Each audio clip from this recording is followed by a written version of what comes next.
Courtney, what are you most known for in Brazilian Jiu-Jitsu?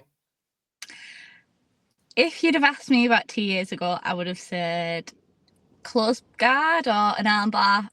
But unfortunately, I had a knee injury that forced me to work everything other than close guards. So pretty much all rounded at the minute. I don't have one thing in particular. I still love a good armbar from everywhere. But I think that would probably be the only particular thing. Nice. It's really great to be able to chat with you today for the ENYO Submission Only Jiu-Jitsu podcast and the ENYO7 event at Central Hall in Southampton on Saturday, the 7th of June. This episode is sponsored by Women That Fight. They believe in breaking barriers, building community, and celebrating the strength, resilience, and talent of young women in combat sports. Whether you're a seasoned competitor or just starting your journey, Women That Fight is right there for you. Go and check out all the sponsors for ENYO7 in the show notes. So, Courtney, you were known for arm bars. You are now a more generalist in jiu-jitsu. But when did all the jiu-jitsu stuff start for you? So I was about 12, 13 years old, and I was having a bit of a hard time in school. So I did Muay Thai, but my dad wanted me to try grappling, and at first I was really reluctant and was like, no, I'm not doing that. I'm not wearing pajamas. And then I tried my first session and I didn't look back. I was like the youngest person on the mat, the only one that wasn't doing kids' belts, the only girl for a lot of years, but I wouldn't have changed it in any way, shape or form. I love that. And you've stuck with it till now, and you are up on ENYO7 in June. Tell me what you're feeling and how you're preparing for ENYO7. I'm really excited. So I was on ENYO6, the last one, last February, and it was such a professional vibe. I mean, I've done a few competitions before where it's had like the same professional feeling, AJP being like probably the only one that's matched it. So like even just like the way that they make you feel as a fighter, like you feel really like privileged to be on there, and I feel really privileged to like the fact that they've asked me to be able to fight on their show. I think what they're doing is amazing for not just women's jiu-jitsu but for women's sport all over. Like, yeah, it's so inspiring that like we have some like a show that's dedicated for us, and I think a lot of shows are making more of an effort now to be inclusive and to include women, but I think the fact that it's the only female only show, and the fact that like I'm on it just blows me away a little bit. I'm like, oh my god. A little bit of like imposter syndrome. Now, when you were starting out at 12, probably being one of the only females on the mat in your club, were you inspired by anyone? Did you have anyone encouraging your journey? So yeah, I mean, I've always looked up to Fionn, and I feel like that's quite a general comment that you'll probably get from a lot of people. But she is just like the things that she does and the barriers that she pushes and the norms that she breaks. It's really inspiring. And to be honest with you, like I said, I don't want to come across as being like, oh, she's just making generalized comments, but any female that does jiu-jitsu, whether you are a day one white belt and you are just starting out, or whether you have been training for 20 years and are a black belt and really experienced, inspires me, because having, and I'm going to say having the balls to step on the mats in a male dominated sport is such a big like fear to overcome. So even just that is like amazing. So I think any female that can get involved in this sport and can put themselves in the awkward position of having to roll with men and like overcome that it's amazing.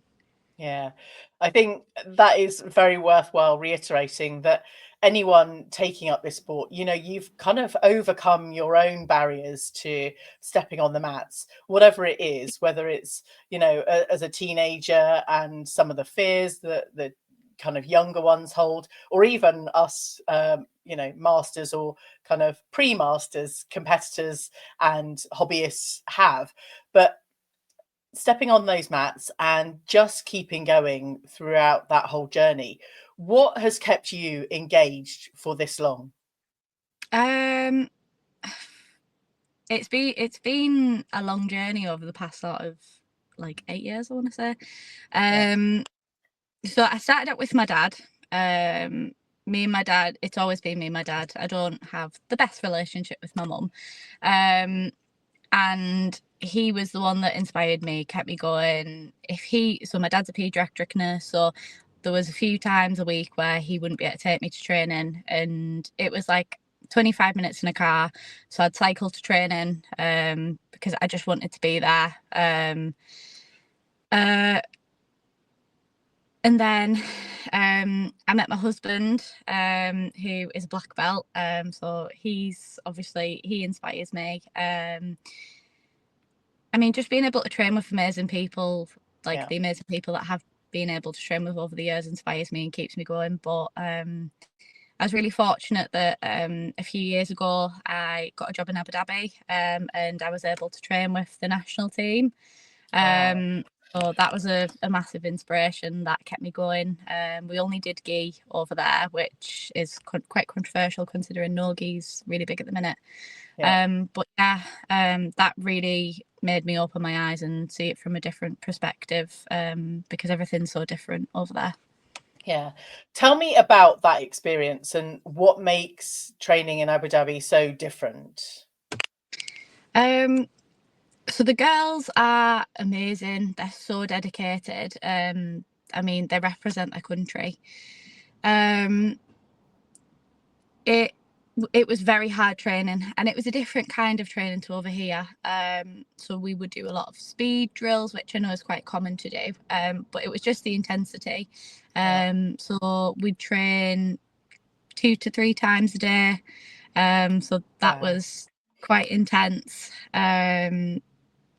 I was doing personal training alongside that.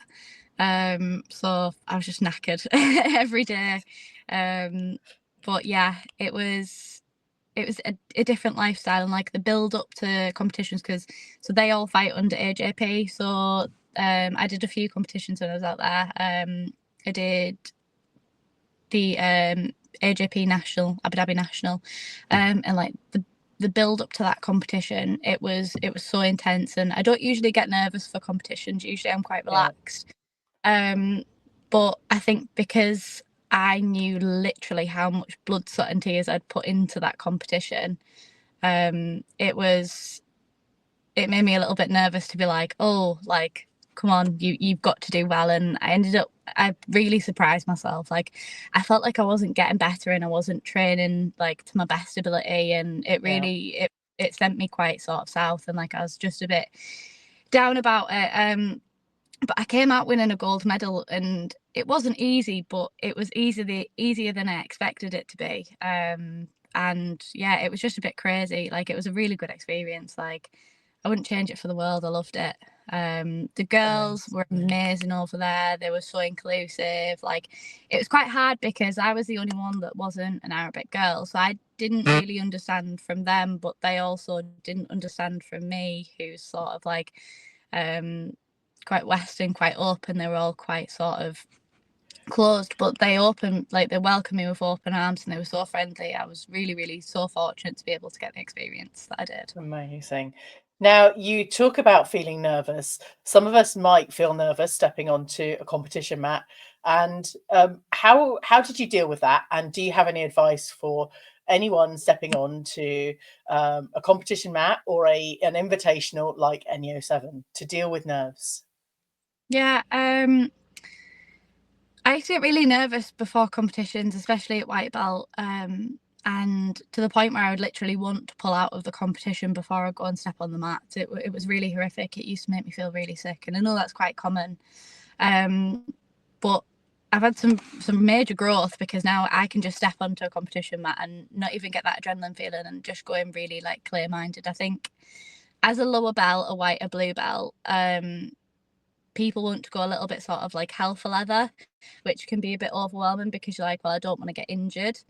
I did a lot of sort of mind training and meditation around it, and sort of just realizing that actually it's just a role, and being more competitive and setting yourself goals that are realistic when you are in the gym and training really helps, because it helps you to be more open-minded and be able to think clearly when you are competing.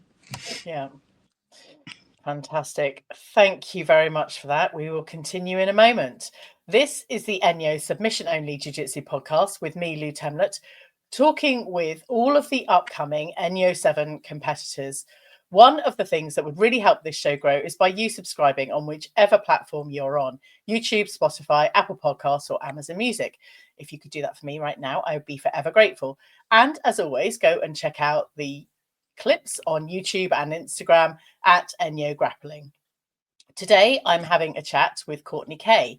So, Courtney, let's get to know a little bit about you, because before we started recording, you revealed that you are, in fact, a head of year. Yeah. Talk to me about that. Oh, yeah. So, you're head of year 9. I have a child that is in year 9. What does it feel like from the other side? To be honest with you, I don't really know any different, because I'm only young. I'm 21, but it's my dream job. I'm so happy with it. Don't get me wrong, it's definitely really challenging, but it's really rewarding. The area where we are is quite deprived, which makes me more grateful to have the group of kids that I are, because some of them have little to nothing, but they are so respectful, so grateful, and they just get on with life in the way that others wouldn't, which is like a massive quality to be able to have as a young person. And even just growing up in today's society, I mean, it's crazy, like having social media and the massive effect that it has on children. It's crazy, it's bizarre. So being able to hopefully be a positive influence it's kind of an amazing thing to do. You gave me shivers down my spine in a really positive way then, Courtney. It was just so lovely.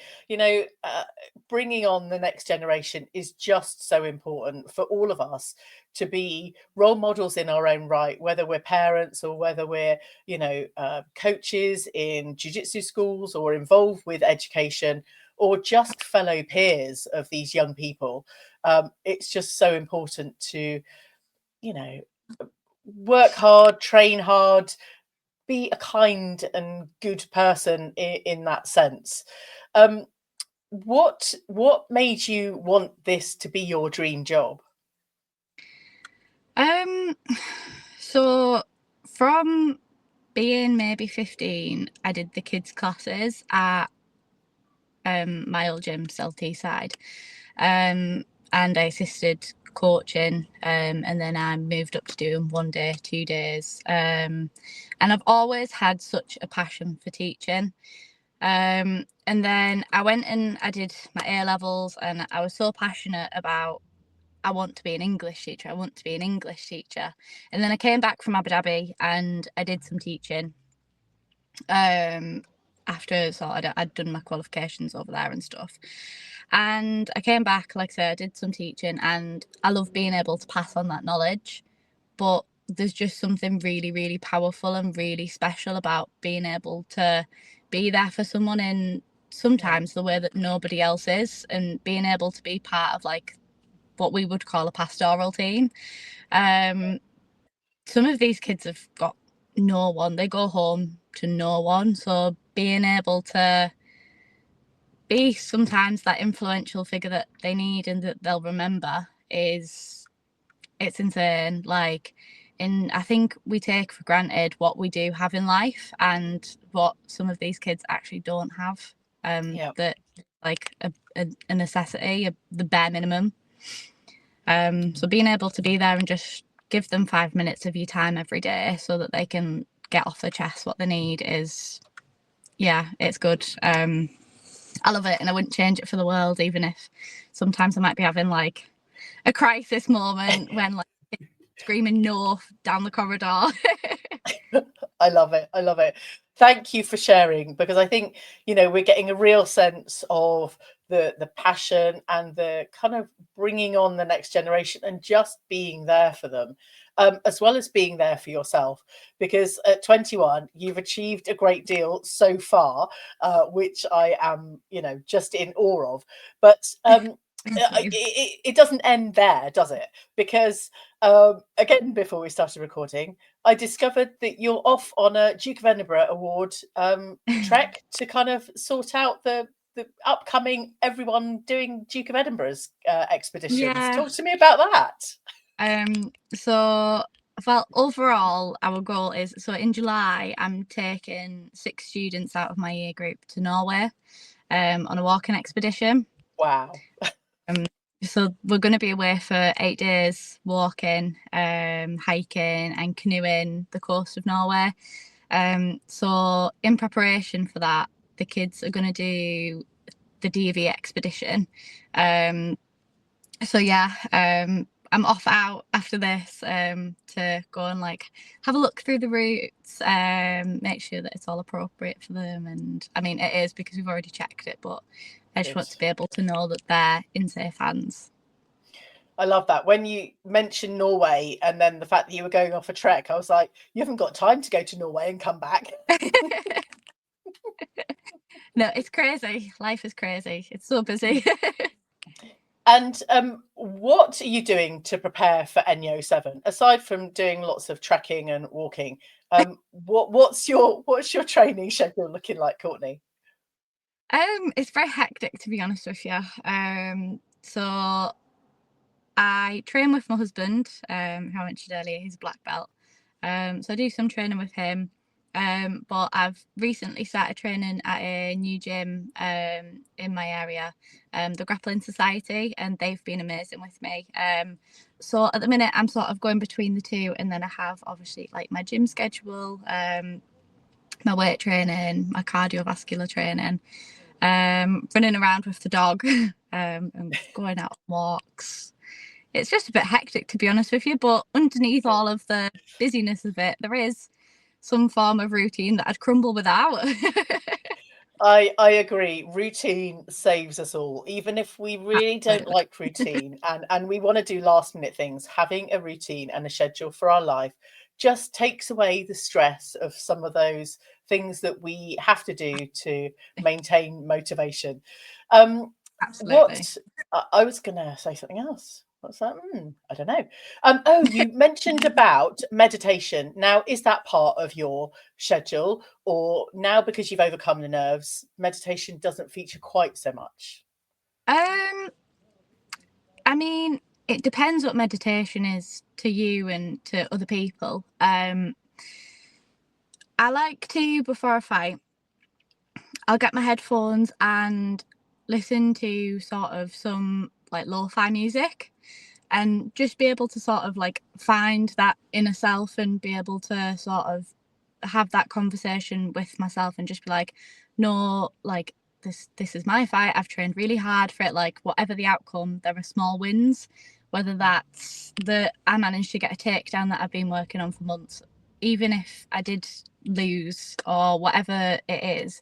It's being able to have that clear mindset and being able to pick out the small wins of actually, even if you did lose, what actually went well, and then we can work on what we lost, and where things didn't go quite as planned. But yeah, I think even just being able to find that safe space, even for 5 to 10 minutes before a fight, really helps me. I fought last weekend on Valhalla and it was all a little bit chaotic last week, and my husband had a little bit of an accident, so my emotions had just been up and down, been back and forth to the hospital.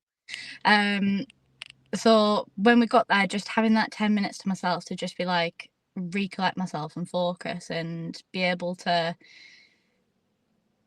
bring myself back to the ground after the busyness of the week was very much needed for myself and for the competition. And then I was just able to walk onto the competition mats without a worry in the world. Good. I love that.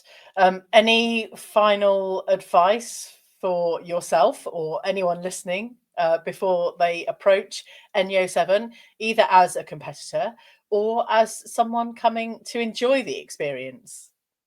I mean, the experience from a spectator's position. Why can't I think of what I was going to say? For like a spectator, it's an amazing show. It's not one to be missed, and it's a big show, and it's only going to get bigger. So while you have the opportunity to be able to get tickets and for the show to be able to be so accessible, do it, because in a few years it won't be like that.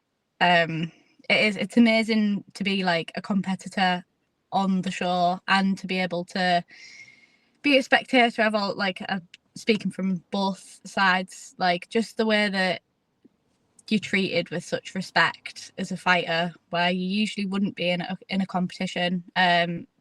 It's sort of, it really changes the perspective of it. So I'm really, really fortunate and grateful that ENYO have given me this opportunity.